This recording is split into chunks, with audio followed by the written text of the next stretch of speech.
চোখের জলে আন্তর্জাতিক ফুটবল থেকে বিদায় নিলেন উরুগুয়ের ইতিহাসে সেরা স্ট্রাইকার লুইস সুয়ারেজ। প্যারাগুয়ের বিপক্ষে বিশ্বকাপ বাছাই ম্যাচ খেলেই জাতীয় দলের জার্সি চিরদিনের জন্য খুলে রাখলেন এই স্ট্রাইকার। সুয়ারেজের বিদায় ম্যাচে জয় পায়নি উরুগুয়ে। প্যারাগুয়ের বিপক্ষে গোলশূন্য ম্যাচে পুরো ম্যাচই খেলেছেন ইন্টার মায়ামির এই স্ট্রাইকার।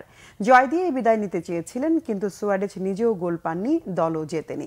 দেশের হয়ে 17 বছরের আন্তর্জাতিক ফুটবল ক্যারিয়ারের ইতি টানলেন সুয়ারেজ। 2007 সালে অভিষেকের পর দেশের জার্সিতে 143 ম্যাচে 69 গোল করেছেন সুয়ারেজ। এডিসন কাভানির চেয়ে 11 গোল বেশি করেছেন সুয়ারেজ। তবে সুয়ারেজের বিদায় ম্যাচটি স্মরণীয় করে রেখেছেন লিওনেল মেসি, বন্ধুর জন্য বিশেষ ভিডিও বার্তা পাঠিয়ে। ম্যাচের শুরু থেকে দর্শকরা সুয়ারেজের নামে করতালিতে পুরো স্টেডিয়াম মাতিয়ে রাখেন।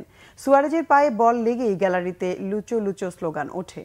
উরুগুয়ের কিংবদন্তি কোচ অস্কার তাবারেজো মাঠে উপস্থিত থেকে দেশের সেরা স্ট্রাইকারকে বিদায় দিয়েছেন।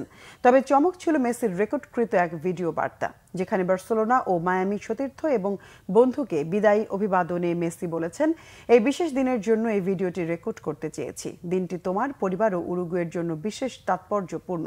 দেশটির ফুটবলের জন্য তুমি অনেক কিছু দিয়েছো। ম্যাচ শেষে বিদায়ী বার্তায় সবার প্রতি কৃতজ্ঞতা জানিয়ে সুয়ারেজ বলেন, এমন আন্তরিক অভিবাদনের জন্য সবাইকে ধন্যবাদ। তবে গ্যালারি ভর্তি দর্শকদের অভিনন্দনে চোখের জল ধরে রাখতে পারেননি সুয়ারেজ ও তার পরিবার।